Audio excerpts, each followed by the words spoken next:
kò ń ṣe àròsọ àbí àyọnusọ pé ikọ́ lè ba dé èèyàn jẹ́ bẹ́ẹ̀ ni mo dẹ̀ mọ̀ pé ẹ̀yin náà mọ nǹkan tí ikọ́ lè ṣe fún yàn especially ní táìmù tí gbogbo àgbáyé wà ní ìsera yìí téèyàn bá wúkọ́ wọn á kọ́ wòyàn pé kí ni nǹkan tó ń ṣẹlẹ̀ so nǹkan tí mo fẹ́ kọ́ wa lénìí òun ni bí a ṣe lè lo nǹkan tí a máa mú ní kitchen wa nílé ìdáná wa fi cure ikọ́ oríṣi méjì ni màá kọ́ wa nínú fídíò yìí so tó bá yẹ pé ìdí tẹ́ fi click fídíò yìí náà nìyẹn ẹ máa bá mi kà lọ.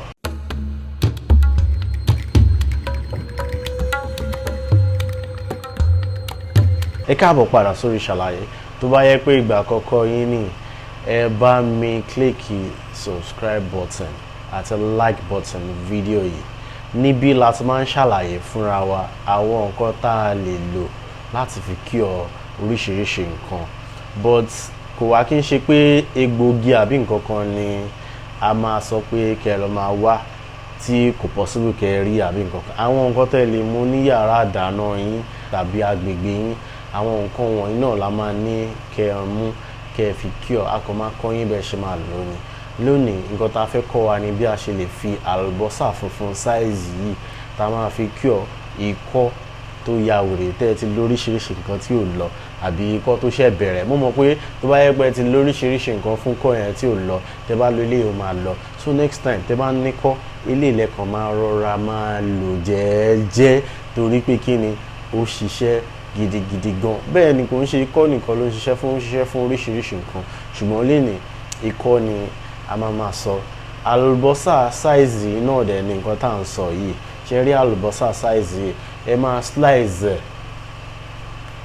ẹ máa dice sí kéékèèké tẹ bá ti dice ẹ dà sínú kọ̀ńténà tó lọ́mọ rí dáadáa tẹ bá ti dà síbẹ̀ ẹ ṣe kí ni ẹ mú sugar white sugar not the brown one white sugar or honey original honey but ní orílẹ̀-èdè wa Nàìjíríà honey ògidì ó ṣòro rí so màá sọ pé kẹ́ mú sugar basically so ẹ wá sugar kẹ́ ẹ dà sí gbogbo orí ẹ̀ kíní tí ó jù báyìí lọ ẹ fi sugar bóyá bíi 4 spoons ṣíbí 4 fún onions tí ó jù báyìí lọ ó depend lórí bí onions yín bá ṣe tóbi tó ṣùgbọ́n tẹ́ bá ní onions tó jù báyìí lọ ẹ mú white onions not this colour ń ṣe eléyìí ni mo sọ white onions yẹn ni mo sọ àlùbọ́sà funfun yẹn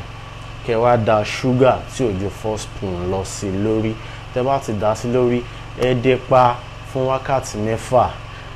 tẹ́ bá máa fi débẹ̀ á ti di liquid ṣe rí liquid yẹn ni kẹ́ máa fi ṣíbí mú àwọn ọmọ kéékèèké náà sì lè mu nǹkan tí mo ra kọ wá yìí ṣùgbọ́n àwọn ọmọ kéékèèké láìkí ẹ gan-an ni ọmọ kéékèèké tó bẹ̀rẹ̀ láti ọdún 2 lọ sókè wọ́n lè mú mi ní advice yẹn kẹ́ fún ọmọ tí ò ti tó ọdún 2 kò ní ju báyẹn náà kò ju bẹ́ẹ̀ náà lọ lórí yẹn then the old traditional way òun ni epo pupa reason tí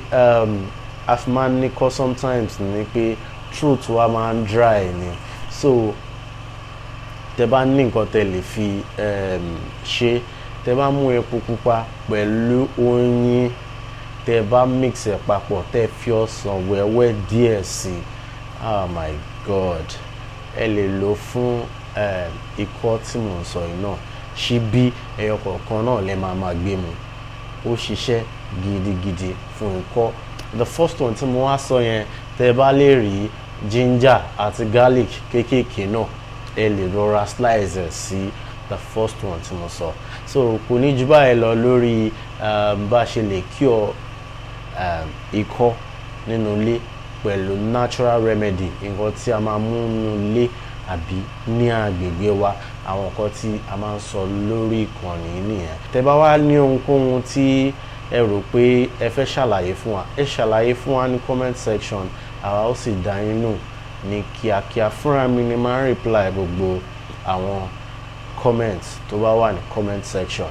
màá dẹ̀ dá yín lóhùn ní kíákíá kíá. So kò ní jù báyìí lọ lẹ́ni orúkọ tèmi ni Joe Adétọ̀nà. Tí ẹ bá rí value nínú fídíò tí ẹ wò tán fídíò míì tí a fẹ́ kẹ́ wò ló ń jáde lójú screen yẹn bẹ́ẹ̀ sì ni ẹ lè lọ sórí comment section wa kẹ́ ẹ ṣàlàyé fún wa nǹkan tí ẹ̀yin bá ń feel ní àgọ́ ara yín bẹ́ẹ̀ sì ni àwa ó bá yín wá solution sí ní kíákíá ẹ ṣàlàyé o ẹ dẹ̀ make sure pé ẹ subscribe